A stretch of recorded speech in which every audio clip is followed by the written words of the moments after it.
नमस्कार साथीहरू, स्वागत छ तपाईहरुलाई नयाँ ब्लगमा। आज हामी काठमाडौँ शहरको भागदौडबाट टाढा एउटा एकदमै सुन्दर र धेरैलाई थाहा नभएको ठाउँतर्फ जाँदैछौँ, लौके झरना। कतिपयले यसलाई ठुलो छहरे भनेर पनि चिन्ने गर्दछन्। आजको भिडियोमा तपाईहरुलाई काठमाडौँबाट लौके झरनासम्मको पूरा यात्रा देखाउनेछौँ। बाटो कस्तो छ, झरनासम्म पुग्न कति हिँड्नुपर्छ, झरना वास्तवमै भिडियोमा देखे जत्तिकै सुन्दर छ कि छैन, र सबैभन्दा महत्त्वपूर्ण कुरा, लौके झरना पुगिसकेपछि हामीले कस्तो अनुभव गर्यौं, यी सबै कुरा आजको भिडियोमा देखाउँदै जाँदैछौँ। त्यसैले यो भिडियो अन्तिमसम्म हामीसँगै रहनुहोला। लौके झरना पुग्नका लागि मुख्य रूपमा दुईवटा बाटो प्रयोग गर्न सकिन्छ। पहिलो बाटो भनेको झोर झरना गुर्जे भन्ज्याङ हुँदै खानापाटीबाट जाने हो। यो बाटो रोज्ने हो भने पहिला झोरतिर हुँदै गुर्जे भन्ज्याङ पुग्नुपर्छ। त्यस पछाडि थानापाटीतर्फ अघि बढेर लौके झरनातर्फ लाग्न सकिन्छ। हामीले सुने अनुसार यो बाटो चाहिँ एकदमै राम्रो अवस्थामा छ। अर्को बाटो भनेको चाहिँ भुवनेश्वरी मन्दिर हुँदै ककनी जाने बाटो हो, जुन बाटो हुँदै हामी अहिले जाँदैछौँ। ककनीसम्मको बाटो चाहिँ हाम्रो अनुभवमा एकदमै राम्रो छ। ककनी पुगे पछाडि त्यहाँबाट दायाँतर्फ लागेर लौके झरनातर्फ जाने बाटो समात्न सकिन्छ। तर त्यहाँ एउटा कुरा चाहिँ ध्यान दिनुपर्छ है, ककनीसम्म बाटो राम्रो भए पनि ककनीबाट लौके झरनातर्फ जाने माथिल्लो भाग चाहिँ बाटो चाहिँ अलि अप्ठ्यारो हुन सक्छ। त्यसैले बाइकमा जाने हो भने ककनीसम्मको यात्रा सहज भए पनि त्यसपछिको बाटोमा चाहिँ अलि सावधानी अपनाएर जानु होला। यदि तपाईहरुलाई चाहिँ राम्रोसँग बाइक कुदाउन आउँदैन भने चाहिँ बाइक लिएर त्यहाँबाट नजानु होला। अब हामी ककनीबाट अगाडि बढ्छौँ। यहाँबाट भने यात्राको वास्तविक मजा सुरु हुन्छ। यहाँबाट बाटो अफ रोड सुरु हुन्छ, कतै उकालो, कतै ओह्रालो, कतै तिखा घुम्ती, अनि कतै बाटोमै सानो खोला बगिरहेको। अहिले मनसुनको सिजन भएकाले बाटोमा पानी र हिलो पनि भेटिरहन्छन्। त्यसैले गाडी वा बाइक चलाउँदा अलि सावधानी अपनाउनु पर्ने अवस्था हुन्छ। तर यही अफ रोडको यात्राको पनि छुट्टै आफ्नै मजा हुन्छ, किनभने सडकको अवस्था जति कठिन हुँदै जान्छ, वरिपरिको प्रकृति भने त्यति नै सुन्दर हुँदै जान्छ। सडकको दुवैतर्फ ठुल्ठुला रुखहरू, हरिया डाँडा काँडा, खेतबारी र बिचमा देखिने पहाडी बस्तीहरू। मनसुनको समयमा त झन् चारैतिर हरियालीले ढाकेको हुन्छ। कतै बादलले डाँडालाई छोपिरहेको हुन्छ, कतै रुखका पातबाट पानीका थोपाहरू झरिरहेका हुन्छन्, अनि कतै सानो खोल्साबाट पानी कलकल बल्दै गरिरहेको हुन्छ। यात्राको यो भाग मलाई चाहिँ सबैभन्दा रमाइलो लाग्छ, किनभने हामी प्राय गन्तव्यमा पुगेकालाई मात्र महत्त्व दिन्छौँ। तर वास्तवमा भन्नुपर्दा गन्तव्यभन्दा पहिले नै बाटोले हामीलाई प्रकृतिसँग जोडिसकेको हुन्छ। बाटोमा भेटिने हरेक नयाँ दृश्यले एकपटक फेरि क्यामेरा निकाल्न बाध्य बनाउँछ। कहिले हरियो डाँडाको दृश्य, कहिले खेतबारीको, कहिले पहाडी गाउँ, अनि कहिले अचानक बाटो काट्दै गर्दा बगिरहेको खोलाको दृश्य।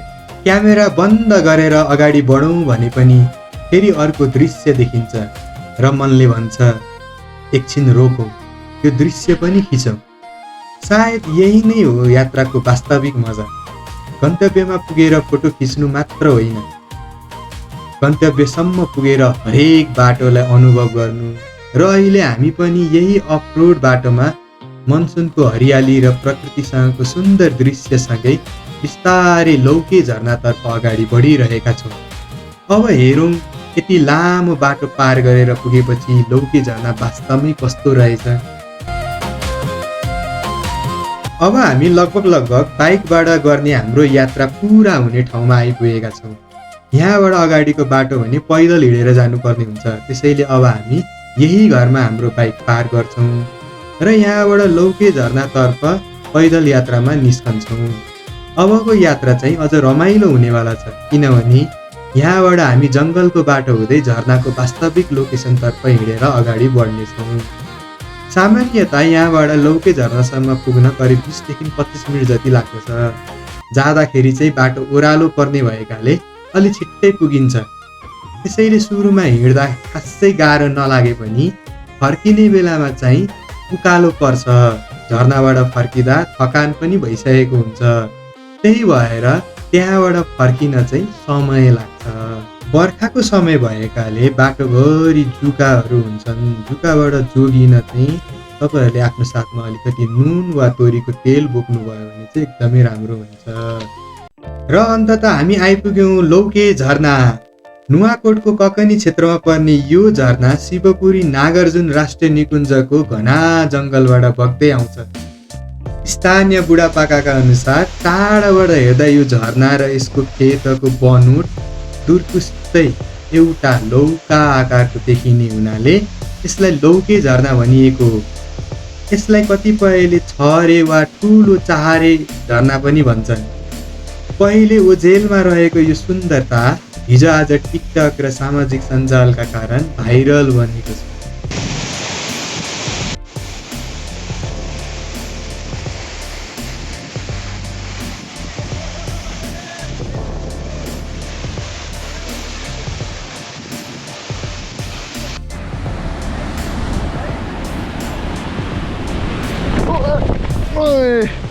भन्दैले ओह माई गड लडेर उठेँ यार म त।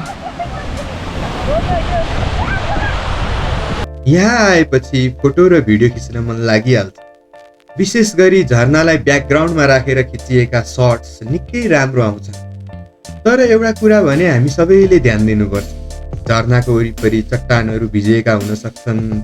वर्षाको समयमा बाटो चिप्लो हुन सक्छ। त्यसैले फोटो खिच्ने वा भिडियो बनाउने क्रममा अत्याधिक जोखिम लिनु हुँदैन। सोसल मिडियामा एउटा राम्रो फोटो भन्दा आफ्नो सेफ्टी धेरै महत्त्वपूर्ण हुन्छ। लौके झरनाको छेउमै अर्को एउटा झरना पनि रहेछ, संसारे झरना। तर संसारे झरना पुग्नका लागि हामीले लौके झरनाबाट दुईवटा खोला तर्नुपर्ने हुन्छ। अहिले मनसुनको समय भएकाले खोलामा पानीको बहाव पनि राम्रो छ। त्यसैले खोला तर्न त्यति सजिलो भने छैन। यहाँ कुनै पुल वा व्यवस्थित बाटोबाट खोला पार गर्ने सुविधा पनि छैन। ढुङ्गाहरूलाई टेक्दै खोलाकै बिचबाट सावधानीपूर्वक पारी जानुपर्ने हुन्छ। त्यसैले यो भागमा चाहिँ अलिक बढी सावधानी अपनाउनु पर्छ। ढुङ्गा चिप्लो हुनसक्छ, पानीको बहाव पनि हुनसक्छ। त्यसैले हतार नगरी सुरक्षित रूपमा खोला पार गर्नु राम्रो हुनेछ। स्थानीय संस्कृतिमा संसारे माईलाई प्रतीकको रक्षक मानिन्छ। पहिले गाउँमा खडेरी पर्दा वा अनिकाल लाग्दा पानी परोस् र संसारको कल्याण होस् भनेर यही झरनाको आसपासमा पूजा गर्ने चलन थियो। लौके झरना जस्तो अग्लो नभए पनि यो झरना निकै शान्त र आध्यात्मिक छ।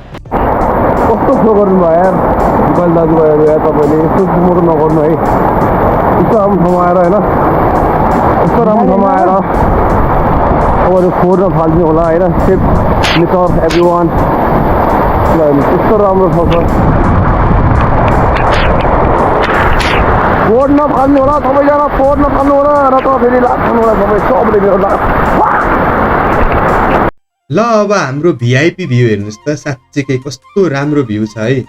यस्तो ठाउँमा आएपछि केही समय बसौँ, दृश्य हेरौँ अनि प्रकृतिको मजा लिउँ जस्तो लागिहाल्छ। अब यति टाढाबाट आएपछि केही त खानै पर्यो।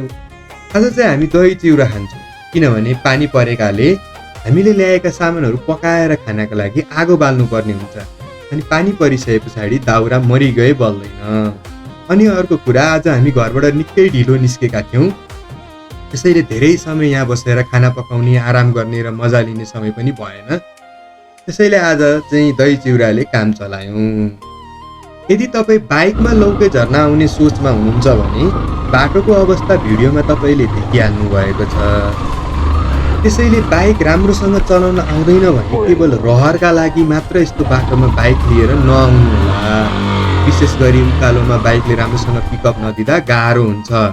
ओह्रालोमा ब्रेक लाउन जानिन भने बाइक चिप्लिन्छ। त्यसैले आफ्नो बाइकको क्षमता, आफ्नो राइडिङ एक्सपिरियन्स र बाटोको अवस्था हेरेर मात्र यात्रा प्लान गर्नु होला। साहस गरेर आउनु राम्रो कुरा हो, तर अनावश्यक रिस्क लिएर आफूलाई अप्ठ्यारोमा पार्नु चाहिँ राम्रो होइन। तर जसलाई यस्तो बाटोमा बाइक चलाउने बानी छ उनीहरूका लागि चाहिँ यो उकालो, यही ओह्रालो, घुम्ती र अफरोड बाटो नै यात्राको अर्को मजा बन्न सक्छ। त्यसैले तपाईँलाई यस्तो एडभेन्चर मनपर्छ र बाइक राम्रोसँग चलाउन आउँछ भने आफ्नो सेफ्टीलाई ध्यानमा राखेर आउन सक्नुहुन्छ। तर राइडिङमा कन्फिडेन्स छैन भने रिस्क नलिनु नै राम्रो हुन्छ है। मनसुनमा यात्रा गर्दा मौसम एकैछिनमा परिवर्तन हुन्छ। तपाईँले सोचे अनुसार प्लान गरे अनुसार हिँड्नु भए पनि मौसमले चाहिँ तपाईँलाई साथ दिएन भने तपाईँको प्लान हल्का चेन्ज गर्नुपर्छ। त्यसैले यस्तो ठाउँमा आउँदा मौसमलाई पनि ध्यानमा राखेर आफ्नो प्लान बनाउनु पर्ने हुन्छ। कहिलेकाहीँ मौसम हेरेर आए पनि बिचमा मौसम मिल्दैन, त्यही अनुसार रियल टाइममा आफूले डिसिजन मेक गर्नुपर्छ। म फेरि पनि भन्छु, यात्रा भनेको गन्तव्यमा पुग्नु मात्र होइन रहेछ।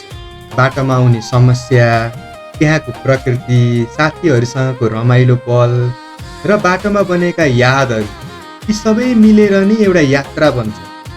आज हामीले पनि त्यही अनुभव गर्यौँ। ल साथीहरू, आजको हाम्रो लौके झरना र संसारी झरना यात्रा यहीँबाट टुङ्ग्याउँछौँ। यदि तपाईँहरूलाई पनि यस्तो प्रकृतिको बिचमा नयाँ नयाँ ठाउँ एक्सप्लोर गर्न मनपर्छ भने हाम्रो यो यात्रा तपाईँहरूका लागि उपयोगी हुनसक्छ। यस्तै नयाँ ठाउँ, नयाँ यात्रा र वास्तविक ट्राभल एक्सपिरियन्सका लागि मेरो YouTube channel origin survival subscribe गर्न नभुल्नुहोला। अनि तपाईँहरूलाई लौके झरना जानुभएको छ भने तपाईँहरूले आफ्नो एक्सपिरियन्स पनि कमेन्ट सेक्सनमा राख्न सक्नुहुन्छ। हामी फेरि भेट्नेछौँ नेपालकै अर्को सुन्दर गन्तव्यमा। यसपालिको हाम्रो नयाँ भिडियो चाहिँ रातिको समयमा सुट भएको हुनसक्छ। त्यतिन्जेलसम्मका लागि यात्रा गरौँ, प्रकृतिलाई बुझौँ र नेपाललाई चिनौँ। हस्त नमस्ते, see you on my next video. र अर्को भिडियो चाहिँ रातिको सिन हुन्छ है।